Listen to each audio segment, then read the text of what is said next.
Next on Garden Line, how to collect a tree sample. So take a good sample back at the joint at the crotch of that branch. And then submitting samples to the Plant Diagnostic Clinic. Probably get as much of the air as possible out of that sample. This program is funded in part by Swiftel Communications.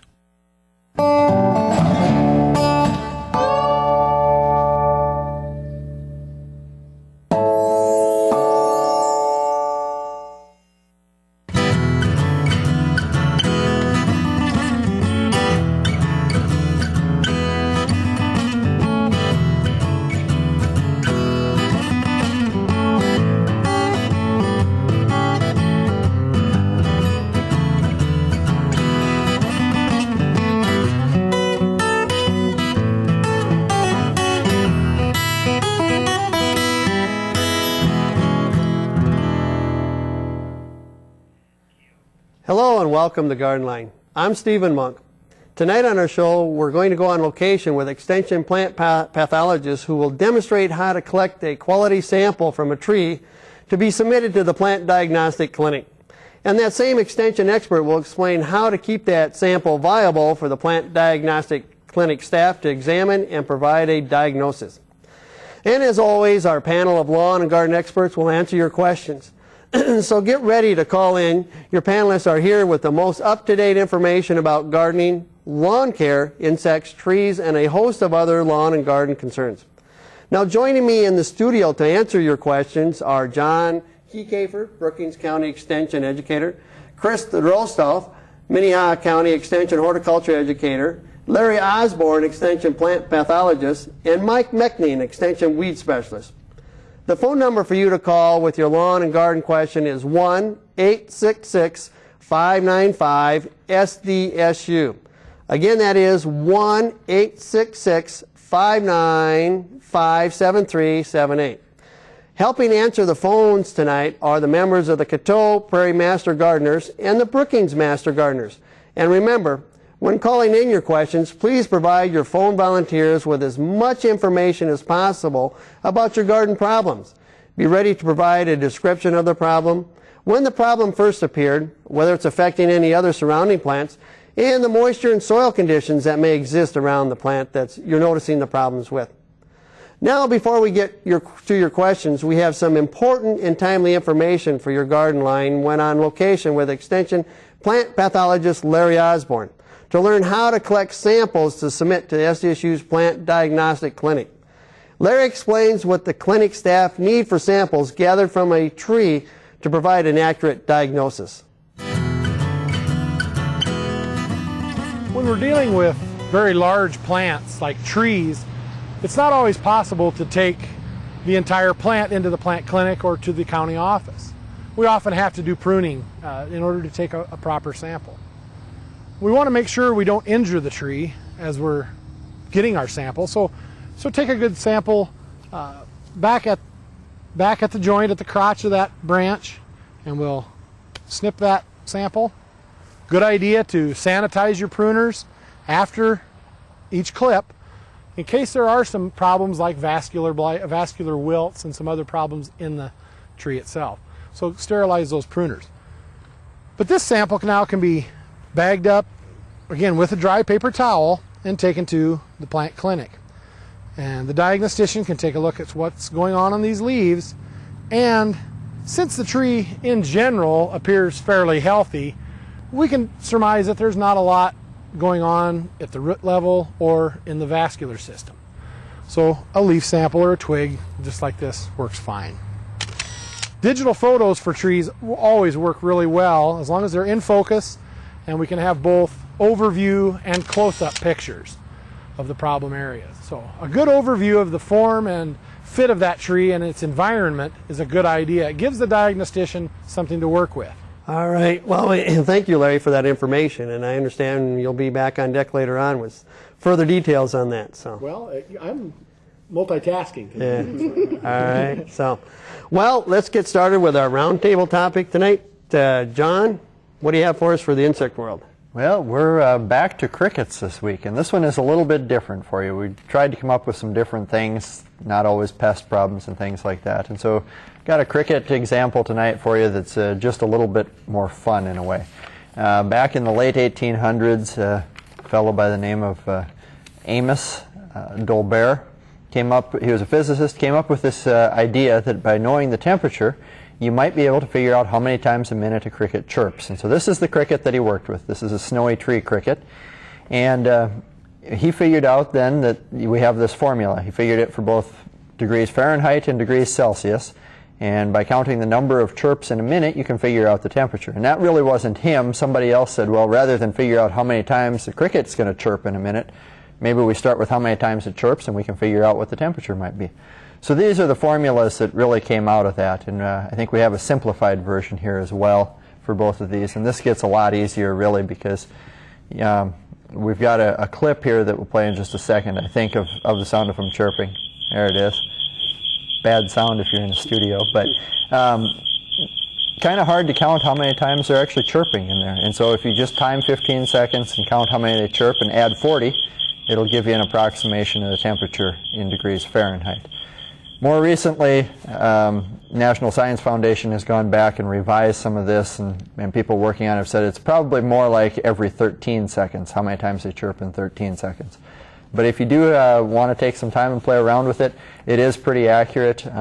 That example was actually snowy tree cricket, and if you have it recorded and you want to go back and try to figure out what temperature that was recorded at, it can be kind of an interesting experiment. Thank you. It's always interesting what we can learn from our insects. So, yeah. Chris, what's up in the general horticulture area?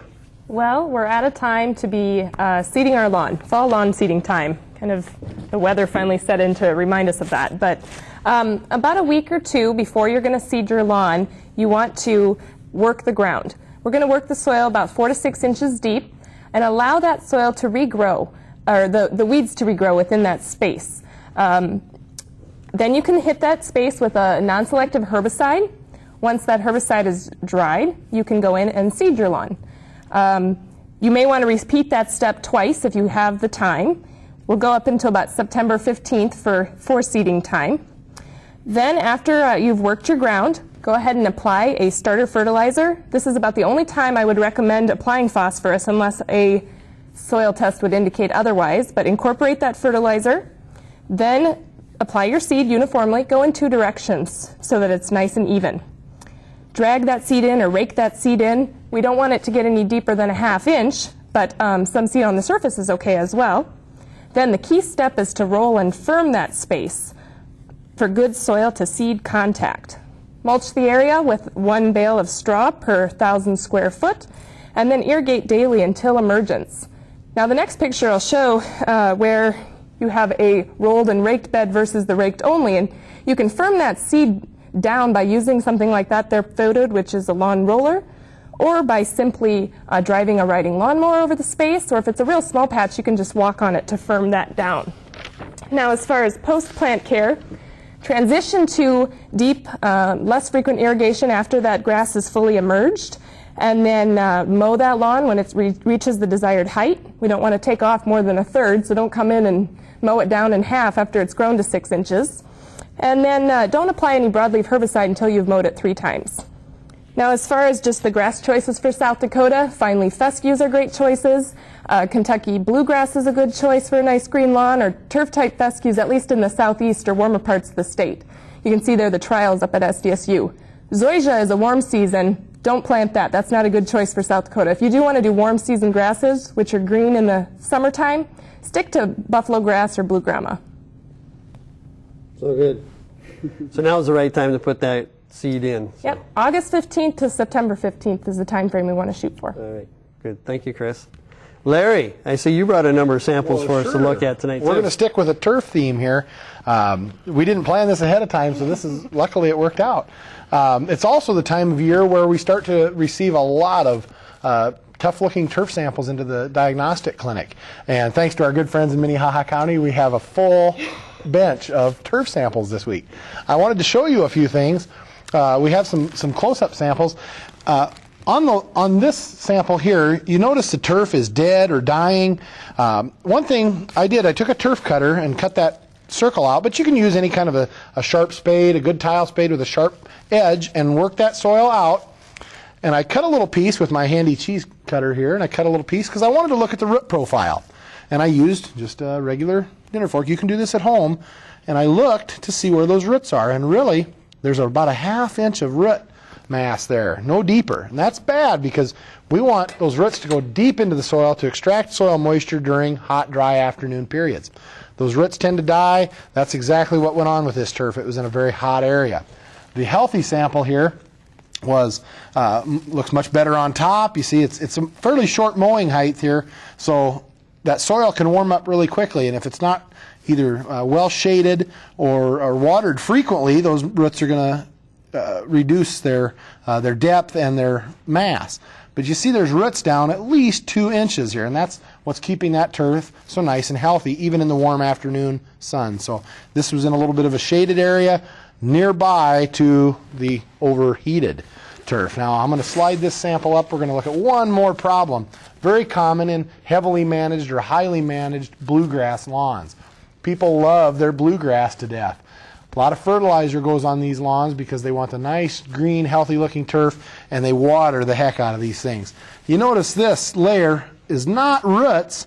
That is old stems that are growing through the upper part of the soil. There's no soil there. That is all thatch. There's probably 3/4 to an inch of thatch material there. That's getting to be too much, maybe even an inch or an inch and a half. It's getting to be too much.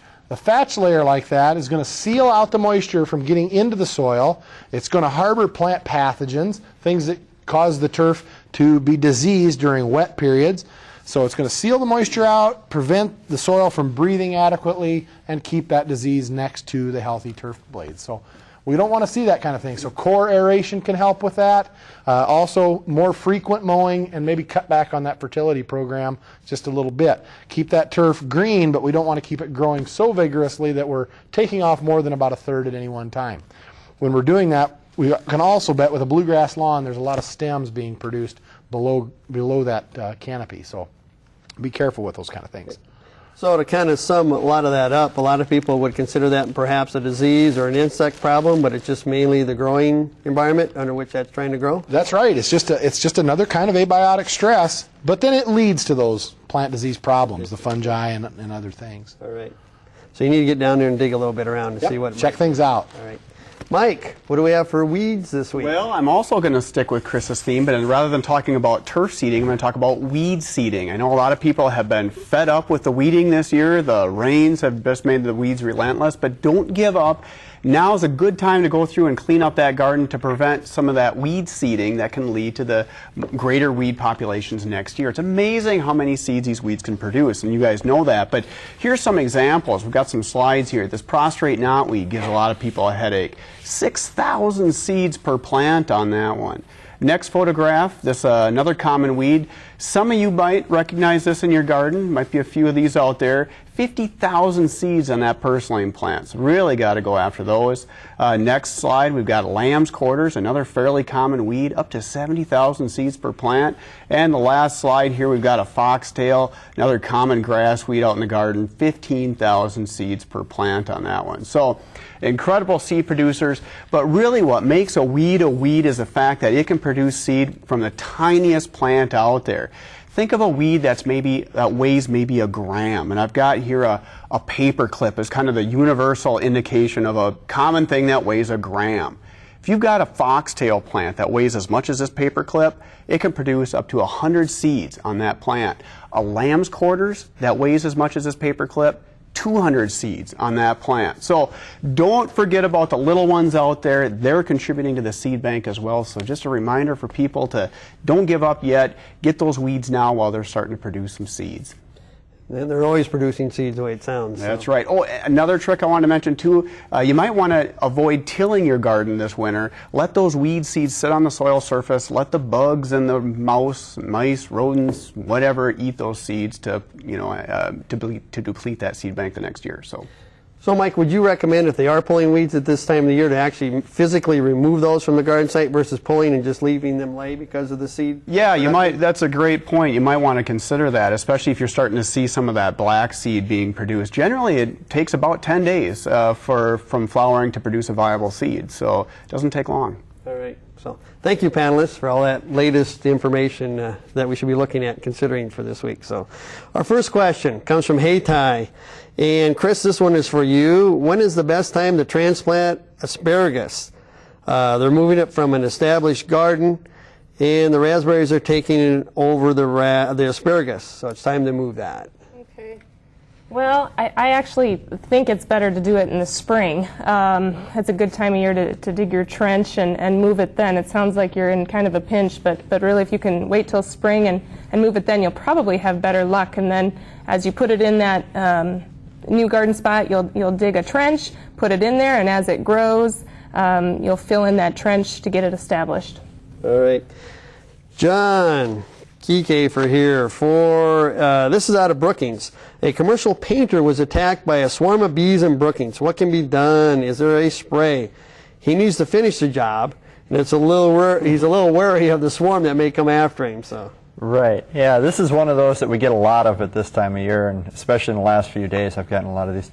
Chances are these aren't bees that are attacking in this case. It's probably yellow jackets or paper wasps. Difference is that they don't produce honey. They're not really bees. They're not after that pollen and nectar so much. They're after prey, other insects mainly. Nests get to be decent size at this time of year. They're often attached to eaves of houses or around foundations of houses. You'll find some yellow jackets. And when you've got something like a house painter going at them, that's going to rile them up and they come after you in that case. As far as going in to try to get back at them, you know, if you can actually see the nest visibly there, you can try to go in after dark. Very early morning would be my first recommendation. Before the sun comes up, hit them with some insecticide or try to get a bag over them without getting stung if you can. Get that bag sealed up and get them removed from there. It's going to be about the best way to deal with them. And with those, they can sting multiple times, can't they? Right, yeah. They don't have a barbed sting, so they can keep coming back at you and stinging as often as they want. Okay. Chris, we're going to come back to you on another transplant question. This is Adrian, Minnesota. Is it too late to transplant iris?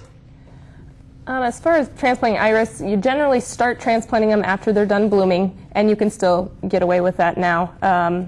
Just generally stop 6 weeks or so prior to the ground freezing, but just the only time you really want to avoid is in the spring, or if you do it in the spring, you won't have blooms that year. All right. Larry, Roma tomatoes all have black spots on the bottom. Uh-oh. What is it and what can be done? Well, I've been gone a little bit this year, and I haven't heard this question very much. My guess is that's blossom end rot. We've talked about this a lot. Blossom end rot, not going to surprise me this year because the moisture conditions that we've had up and down with too much and too little. Blossom end rot's really a nutrient issue. It's an amount of calcium and magnesium that get to the end of that fruit. If you think about a straw, and think about the veins of a plant, that straw goes from the soil, or really in the roots, all the way up through the plant, into the leaves. The last part of that straw is the end of the fruit. That's the last place that those soil nutrients can end up in the plant. And so when the water situation is such that the roots dry out, frequently during the afternoon periods and things like that, there's not enough of those mobile nutrients going up into that straw. That calcium is the glue that holds that tomato together. Without the calcium in those cells, what really ends up happening is the end of that fruit collapses, and then some other things start to get in there too, some fungi, but really it turns black, and the rest of the tomato might be edible, but if there's any fungal growth, I'd just get rid of it, and certainly don't can those kind of things. They will be problems in your canning operation. Right. Looks like a disease, but it's really more of a watering issue. Mineral, A little mulch might help out there. Keep that watered evenly. If it dries out and you see the plant stress, the leaves wilt up, chances are you're setting yourself up for a situation where some of the fruit is going to look like that. All right. Larry, I'm going to stay with you, and this is from winter, and the last one was from winter as well. This one here is on apple trees. It said it's just loaded with fruit. However, the bark turned black on a neighbor's tree, and that tree died. Now, one of her trees has a black trunk also, exclamation points. 12 inches around, the trunk is, good-sized tree. Also, some branches look like they're starting to dry out. Should she cut the branch, or do you have any idea or suggestions for her? Well, certainly could be some problems with fire blight this year with all the moisture we've had and the water condition in the soil. A little excess water can bring that bacterial flux through the vascular system of the tree. So fire blight usually starts on those fine branches and causes a rapid wilt in those terminal branches. So you get things like shepherd's crook or a little hook on the end of the branch. Leaves stay attached. They're kind of leathery, and the bark often is black. As far as the main trunks of those trees, I'm not so sure that that's necessarily fire blight. Could be bacterial flux. Could be a number of things. Chris, any ideas on that? You know, the only other comment I would have is if the fire blight has gotten into the trunk, you can't prune the trunk out. Right. The tree would be gone essentially at that point. Yep. But if it's in the branch. Yeah, you mentioned some of the branches may be looking like they're dying. Now is probably maybe as good a time as any during the growing season, but we want to pick dry periods. We don't want any moisture, free moisture around. We want to go about 6 to 12 inches up the healthy tissue to make our first cut. And we want to take a pruning shears or something like that and cut those branches out. Between each cut, we want to either spray some Lysol on that pruning shears or dip it in bleach solution to make sure we don't spread the bacteria from branch to branch. So if you want to prune those, go well into the healthy tissue because that bacterium is in the vascular tissue of that tree. Okay. Trumpet Vine, and Chris or Mike on this particular one, the home that they moved into 6 years ago had a nice trumpet vine. They're trying to get rid of it. They have cut it, they've tilled it, they've tried to dig it out, and it just does not, they're not being successful with that. Any ideas on what they could use or what they can do process-wise to get rid of the trumpet vine? Yeah, I mean, these tough perennials like this, it's probably going to take a multiple-year effort, even with herbicides. But yeah, I mean, if you don't want to use herbicides, I'd say just keep on doing what you're doing. Just keep mowing off that top growth, keep depleting it. Eventually, that root system will give up. If you want to revert to herbicides, you can do that. Glyphosate, a spot treatment of glyphosate might be okay. Of course, that will kill everything in the area, so you got to be very careful about that. You might want to cover up nearby bushes or things that you don't want to hurt. Cover them up because those glyphosate droplets can really move. So watch out for that. Or you could get a more selective herbicide, a brush be gone, a herbicide that contains the active ingredient triclopyr. That's a typical brush type herbicide that would be effective on the trumpet creeper. So some herbicide options there, but otherwise just keep clipping off that top growth and eventually you'll deplete those root reserves. All right, thank you. Mowbridge, Chris, you talked about seeding the lawn. Their question here, though, is when is a good time to thatch or aerate the lawn? And should they do it before winter? Yeah, you're coming into a great time to do that. Usually we say either Memorial Day or Labor Day, so you can pick the holiday. But we want to do it when the grass is actively growing and not undergoing the heat stress during the summer months. So think either May or here at Labor Day time of year. Perfect timing. All right. Lennox, another one for Chris or anyone else that wants to chirp in on this one. They have very few cucumbers, and now it looks like few or no acorn squash. And their question is here, should he not have planted them near each other? Is that causing the problem? No, having them planted near each other wouldn't have anything to do with the fruit set. The biggest thing, you said, where is this? Lennox. Yep. We're dealing with a lot of weird weather, a lot of moisture, things like that can lead to poor pollination, maybe lack of bee activity, and that's probably why you don't have fruit set. Yeah, I think that's exactly right. I've noticed that even around Brookings that we're lacking in some of the fruit set on pumpkins, squash, cucumbers in general, and I think that's exactly what it is. Just would the weather be affecting our pollinators, John? It would, and part of it is just simply the wet weather as well. Most of those pollinators that are really good on those cucurbits tend to be ground nesting, and when it gets wet, they flood out just like anything else and can end up drowning, and if that happens, then you'll have fewer of them around this year. All right. Mike, he realizes, in this area, and this is from Aberdeen, it's been very dry and he lives on the outskirts of Aberdeen, so he's not watered a lot, but he has excess crabgrass. He knows there is crabgrass preventer. What is it, and what can he do about it this year? Yeah, crabgrass has been a huge issue this year with all the moisture. It's a big issue in dry years, and apparently it's a big issue in wet years too, and so you just can't win with the crabgrass. You know, it looks unsightly this year, but really the best option is, as you initially suggested, wait till next spring, last week of April, first week of May, and apply those crabgrass preventers. It might be a weed and feed product, or sometimes you can get them on just a clay granule. Those are going to be hands down the best option. If you really wanted to do something now, there are some sprays available out there. They contain the active ingredient called quinclorac. Usually they're mixed with a 2,4-D and dicamba solution as well, so they'll get your broadleaf weeds. Those sprays are fairly effective. So, you know, that's something you might want to consider, but won't be nearly as effective as the pre-emergence weed and feed things you might put down in the spring.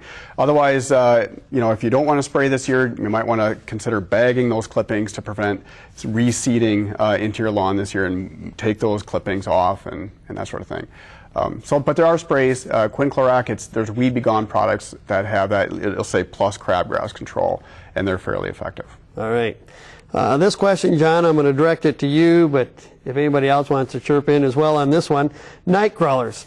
The lawn is very lumpy. What can we do? Can we spray anything to help reduce their numbers?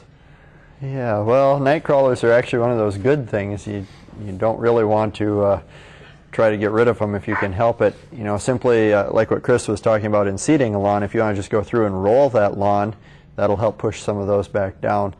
We had kind of a similar question come in earlier this year on Garden Line, and I actually got a call from a viewer shortly after that then that said, you know, what best thing to do would be call your local bait shop or find some local fishermen and invite them out to catch night crawlers, and that might be one of good options out there too.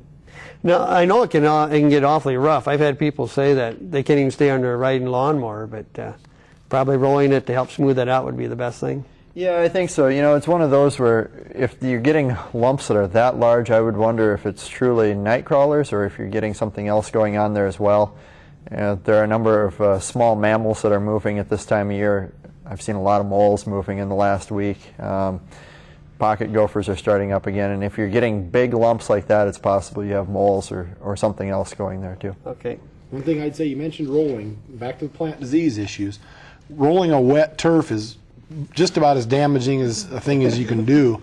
It removes all the air pockets, all of the air space that those roots need to breathe. So if you are going to roll a turf to do that kind of thing, it's not something I would recommend from a plant disease management standpoint, but it certainly has other benefits. Make sure the turf isn't saturated, not very wet at all. If it's wet, those air pockets collapse, and then the roots basically suffocate. Okay. So if it's not too bad, go ahead and try to live with it, because it's a natural aeration system for the lawns and beneficial. Yeah. It is, and they'll actually help pull some of that thatch down as well. That's what ends up making some of those lumps from the night crawlers, is they're coming up to the surface and pulling that plant material back down underground. All right. This question is from Philip, and it deals with a lawn. Larry, I'm going to direct it to you. The lab in Brookings tested a sample scent and diagnosed it as anthracnose. He sprayed as directed. The grass is now gone.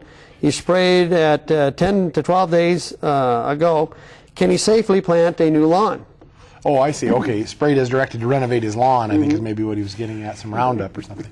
Normally we don't, again, back to the anthracnose, normally that's not something, typical homeowners, we don't recommend much fungicide use. And again, in the typical lawn, it's not all that important that they stay up on a couple of week basis, cycle spray kind of a thing. Now, this person's renovating their lawn. I'm going to direct that at my colleagues here.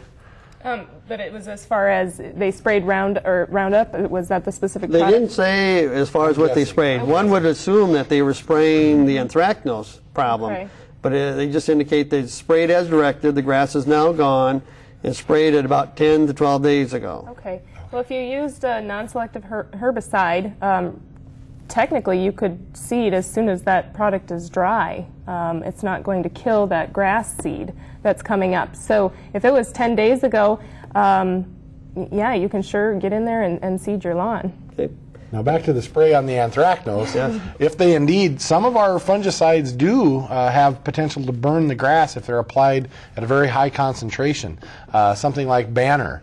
Banner is a commercially available horticultural product, but sometimes homeowners get a hold of these kind of things. Propiconazole is the active ingredient, and there's a Funginyl product that's available with that. Funginyl RTU, so it should be mixed up at the right concentration, maybe a hose end spray. But if indeed they use something like that and got the concentration wrong, some of those triazole fungicides can and do burn the turf and can actually burn the top growth completely back. Normally it's not going to kill the turf, but it certainly can burn the entire top back. All right. This question comes from Madison, Chris. When is the best time to trim a river birch tree? Now, or should we wait till a little bit later? Okay. Well, really, with any of our tree and shrub pruning, you do that in the dormant season. Shrubs, trees, if you're going to take off limbs, do it while the tree is dormant. March is a great time of year to do it. There are some exceptions with shrubs. Some of the shrubs, if you want to make sure that they bloom, you have to prune them prior or just after they bloom, such as a lilac. But in general, stick to the dormant season with your pruning, either late fall or your best bet is that early spring season. All right, thank you. John, maple trees, lots of red and green bumps all over the leaves. The tree didn't get bright green, stayed yellowish, nodules were solid, hard. What is that? Yeah, well, I think we got a couple different things going there, and I'll turn the not getting bright green over to our plant disease specialists here. But the bumps on the leaves are going to be one of the nipple galls, and they're really an insignificant thing from a management issue. It's going to be almost impossible to try to control them, and even if you do manage to, you're not going to see any real improvement to the tree other than maybe some appearance on those leaves. But they really don't hurt the tree in this respect. And then as far as the color of the leaves, I think that's well, probably a little bit of iron chlorosis going on this year. That's typical in South Dakota soils where we have the high pH, the basic soils, a lot of limestone in our soils and things that really tend to tie up some of those things like iron. They can do some chelated iron sprays. If the tree's small, if it's an adult or a full-size maple tree, forget it. There's no way to get that iron up into the canopy of that tree. Those will really green the thing up. But in general, our trees survive pretty well. Now, it could be the weather, it could be the water situation going on to, again, some of those roots aren't acting like they should. So could be just a simple short-term chlorosis problem, but it also could be just general iron chlorosis and typical of South Dakota soils. And health of the tree shouldn't be severely impacted. So how would you define a small or large tree, roughly? Well, something you can get with a hose end sprayer. Yeah, anything you can reach the top of the canopy with on a hose end sprayer, go ahead and use something. There's a couple of products available. I don't have good names for you right now, but chelated iron foliar spray is going to work really well to green that tree up, and it would last for, I've had it last in my yard for up to 21 days or more, depending on the moisture. And go ahead and respray that as often as you need to keep that green. It's not going to hurt the tree to receive those on a regular basis. Okay, thank you. And Larry, we're going to go back to you as far as your segment here, so Sure. as far as samples. Up next, the Garden Line goes back on location with Extension plant pathologist Larry Osborne. Larry details how to keep the collect samples viable and get them to SDSU's Plant Diagnostic Clinic in a timely manner so an accurate diagnosis can be provided.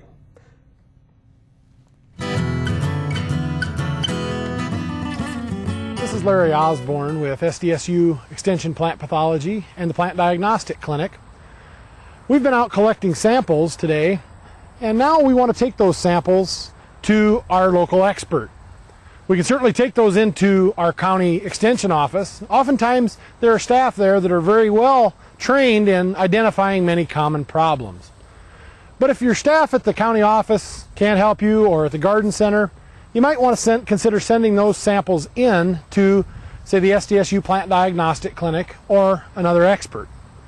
We want to make sure those samples are well taken care of between the time you collect them and the time they arrive for diagnosis.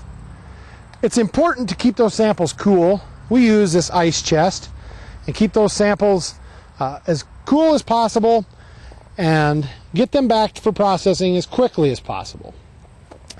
So we have these plastic bags with our, in this case, a turf sample. We also have a nice twig of a crabapple tree and a diseased penstemon plant. Notice we have a dry paper towel in with that sample. That's to absorb any of that extra moisture you see building up in that paper sack, that Ziploc bag. Seal that bag and probably get as much of the air as possible out of that sample. You want to keep the sample as much intact as possible, but you also want to get rid of that extra air. I'm using a padded envelope, and I'm going to put that sample right inside, seal that envelope, and address it to the plant clinic.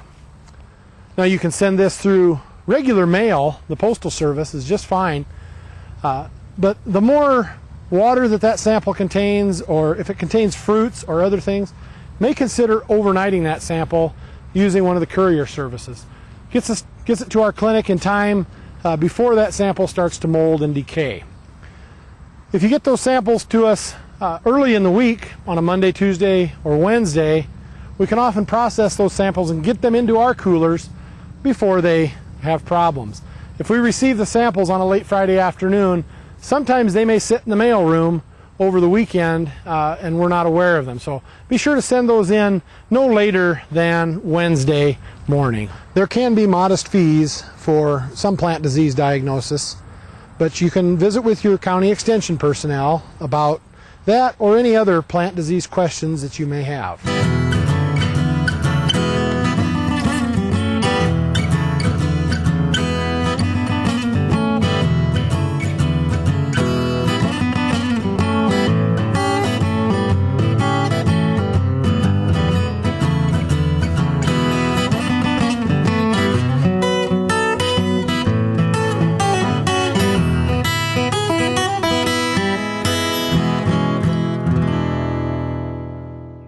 Well, thank you, Larry, for that information, because so many times we ask our viewers to send samples in, and doing that in a good, correct, proper process and procedure really makes a difference in the lab in identifying those problems. So thank you for that. Now, as happens in past weeks, we have viewers that send in some samples, and this one this week, Mike, we're going to direct to you, and this will be graphics 1, 2, and 3.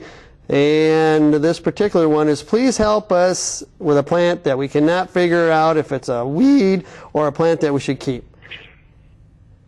Oh, yeah, okay, that's the end of the question? That's really what it is. Okay. We got 3 pictures, and they want to know, should they keep it or get rid of it? Well, we might say yes to both of those. It might be a weed and it might be a plant you want to keep. It is generally considered to be a weed. This is called devil's claw.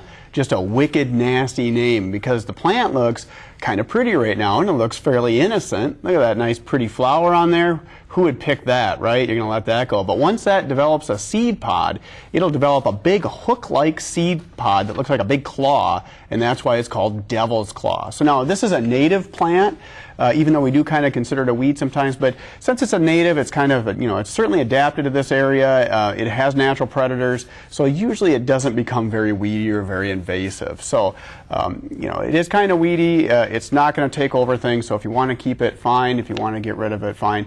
It does have some natural benefits. Some people use it as an aphid trap, apparently. Sometimes it will kind of produce a sticky substance on the leaves that the aphids can get stuck on, and so it can help control some of those pests.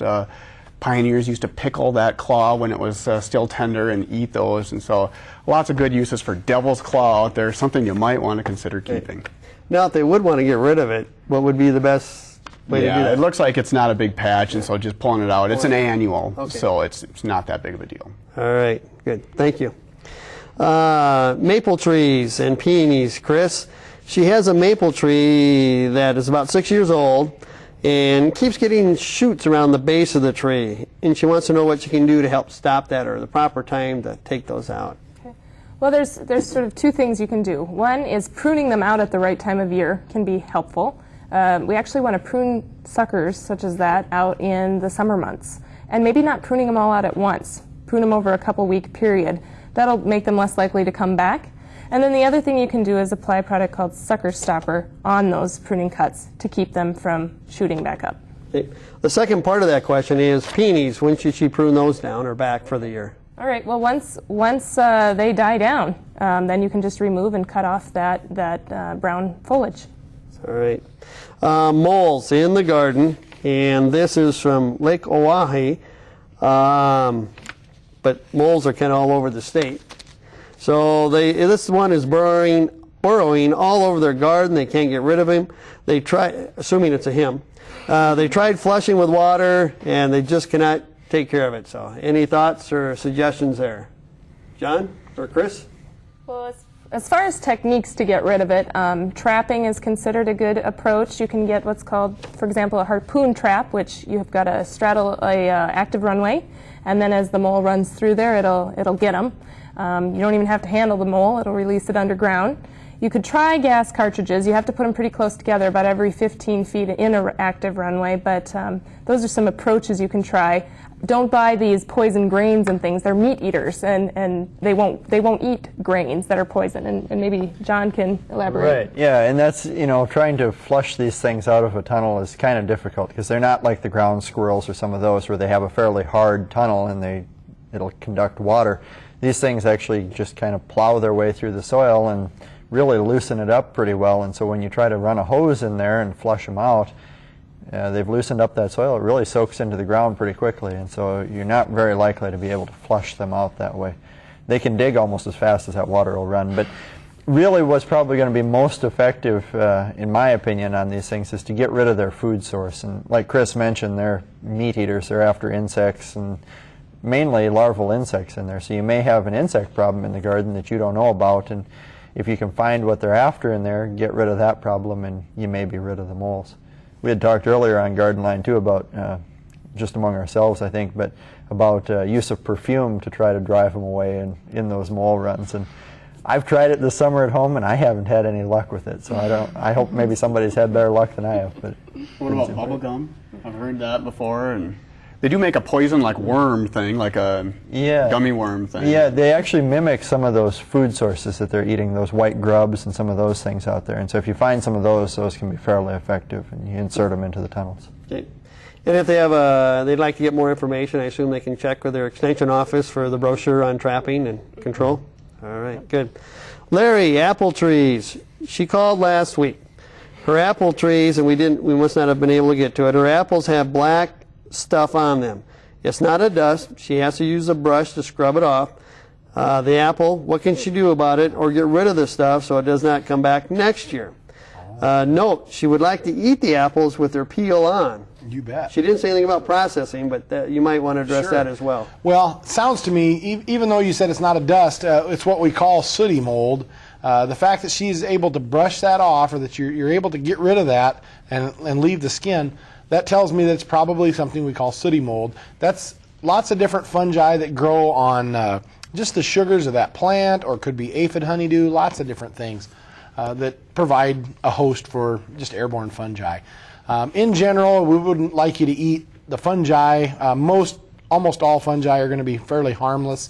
But again, you don't want to get that in the processing. If you're going to make pie apples or freeze these apples with the skins on, you're certainly going to have issues there. Even if you're peeling these apples and you haven't cleaned them well, certainly a chance of getting some of that fungus into the fruit. It's going to increase storage and spoilage, storage loss, and spoilage. But generally, it's not going to hurt you if you do get that off there. As far as controls for that, really there's nothing. The fungicides that you would have to apply to prevent that problem are just as problematic as the fungus to eat. So some of those fungicides can be fairly toxic if consumed, and so be careful with those kind of things. Otherwise, it's maybe open that canopy up a little bit. It might be in a little bit of a humid environment. If you can, maybe do a little selective pruning there might help. All right. Mike, this one is for you. And this is kind of a large horticulture type question. And we're seeing more and more of this all the time, where people move out into the rural areas and they have kind of a natural area around their house. And this one is 30 acres. They have a lot of mullein that is showing up in there. They sprayed it with 2,4-D twice this year. It makes it sick, but does not kill it. Roundup just opens up areas where more mullein comes back in after they kill what was there. They're wondering if you have any ideas or suggestions or recommendations for them on this. Well, they're close on the right track. I mean, certainly I wouldn't use Roundup or any glyphosate product because, yeah, that'll kill your grass. And actually, mullein is not a real competitive species, so having a good grass canopy can really help suppress that as well. Now, you use the 2,4-D and you said you just dinged it. Well, sometimes that's okay. Mullein is a biennial, so the first year it'll live as a rosette, and then on the next year it'll bolt up and produce that big, large candlestick type stalk that you might see. So just suppressing it might be enough to prevent that bolting the next year and to prevent it from setting seed.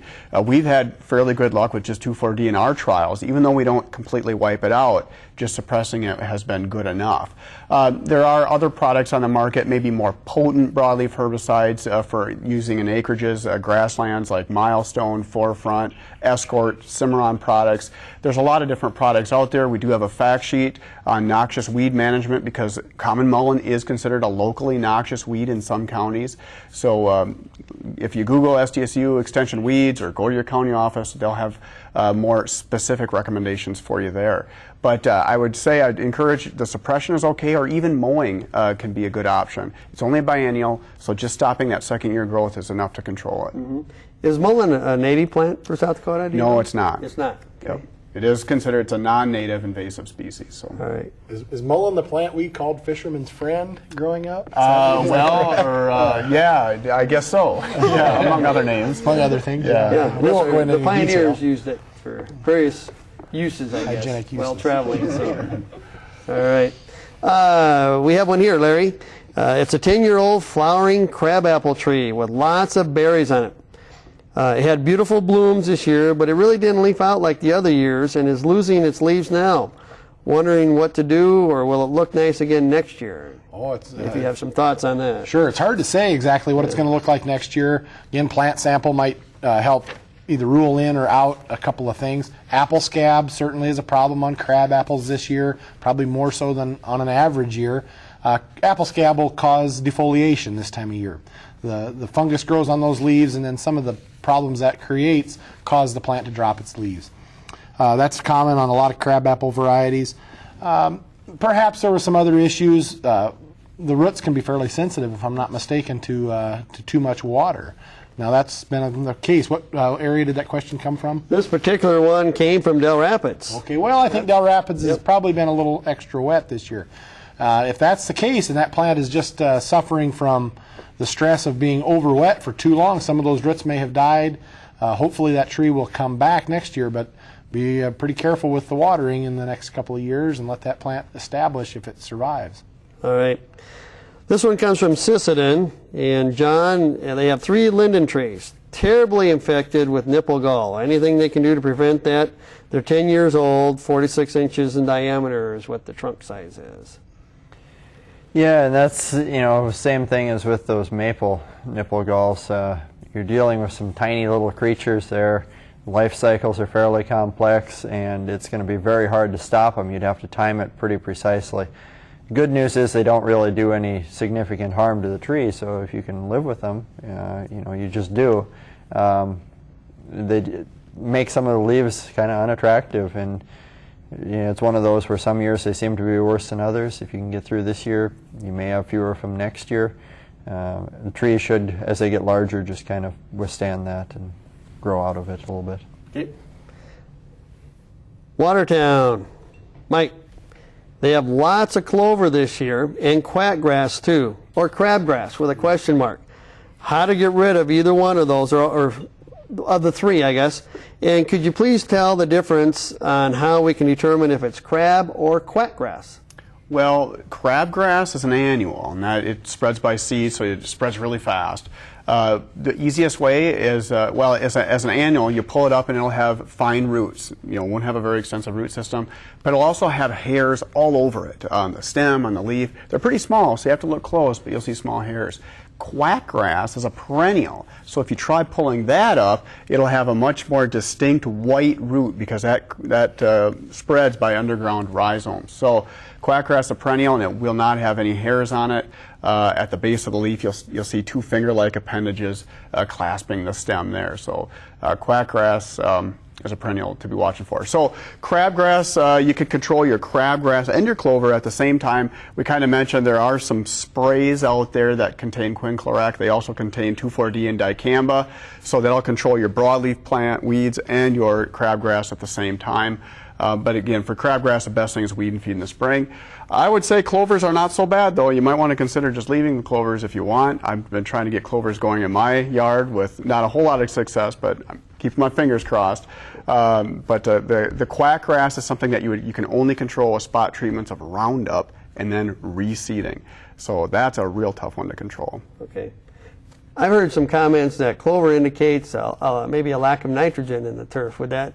Right, yeah, that's a good point. Just adding nitrogen to your turf will increase the vigor of that turf and make it more competitive with that with the white clover. So, but the white clover adds some diversity, helps fill in some of those dead areas. It's not a bad companion species to have out there.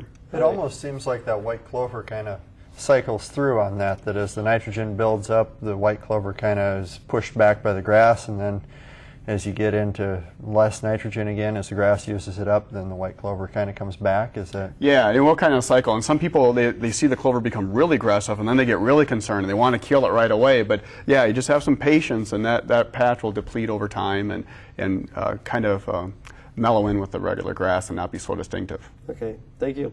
Chris, pumpkins. There are vines all over that they have their pumpkin patch in. In fact, they've taken up all the space that they've allocated to the pumpkins. And she's wondering, should they cut those back where it would put more energy in the pumpkin fruit that's there, or what should they do on that in this particular case? I guess if you feel like they're getting overgrown, you can do that. The only thing, though, I guess I worry about is when you cut the plant and wound it like that, potentially you're opening it up to some of the bug pests to get into those spots. I guess you need to look at the variety in the future and try to get one maybe that's not so vigorous, or allow more space for pumpkins. They're just one of those things that you may have to cut out of your garden if you don't have enough space for them to grow. Okay. And I think I had a person one time indicate that what they did, they turned the vines back in, and then they just picked off the newer, smaller fruit so that the plant would put more energy into the... Would you agree with something like that? Yeah, you can definitely try to put the plants where you want them to grow. And then as far as the picking off the fruit, I know sometimes you can do that to get larger pumpkins in your patch. If you want a bigger pumpkin, you can remove some of those extra fruit to get that larger size. Okay.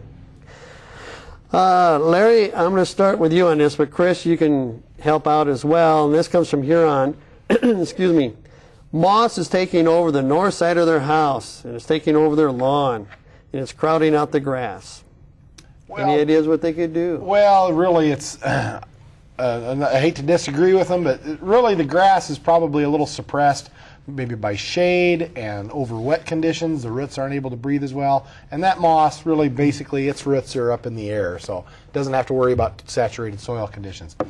Open that area up. If you can get more light to that area, great, but likely it's on the north side.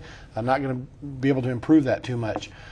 Maybe watch the nitrogen in that area. If there's too much nitrogen, it's going to really favor the moss, I'm afraid, because of that moisture. Anything you can do to dry that area out reasonably well, make sure that turf is healthy enough to compete for that soil.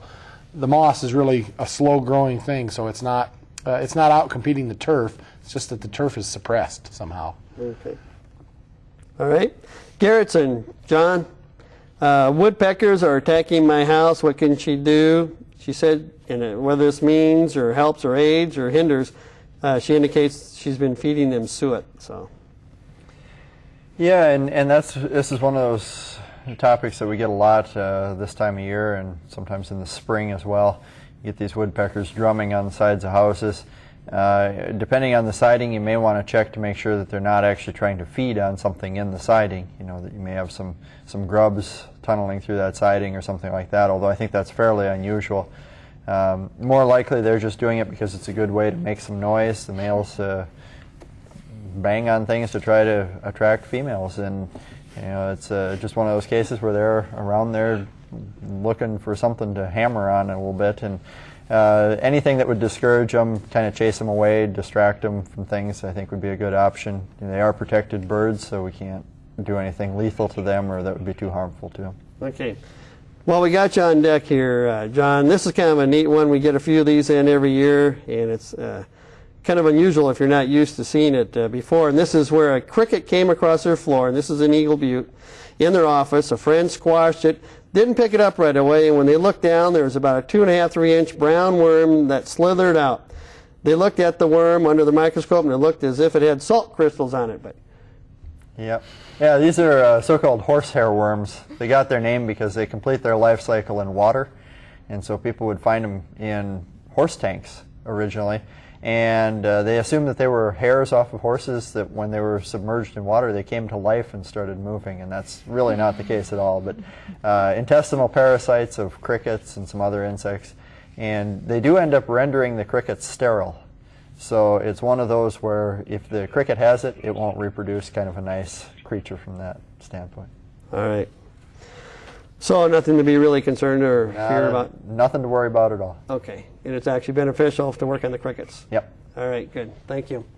Well, that's all the time we have for this evening. Just to let you know, Garden Line repeats twice each week on South Dakota Public Broadcasting. Digital channel number 3, which is also known as the Create channel. The encore broadcast can be seen Thursdays at 11 a.m. Central and Saturdays at 4 p.m. Central. Check your local listings to find SDPB Digital Channel 3 where you live. Now time to wrap up. Thanks to our panel experts, John Keycafer, Brookings County Extension Educator, Chris DeRosto, Minnehaha County Extension Educator, Horticulture, and Larry Osborne, Extension Plant Pathologist, and Mike Meckney, Extension Weed Specialist. Thank you to our phone volunteers, the Cateau Prairie Master Gardeners, and the Brookings Master Gardeners. And thanks to you for watching and calling in. Have a good evening and happy gardening.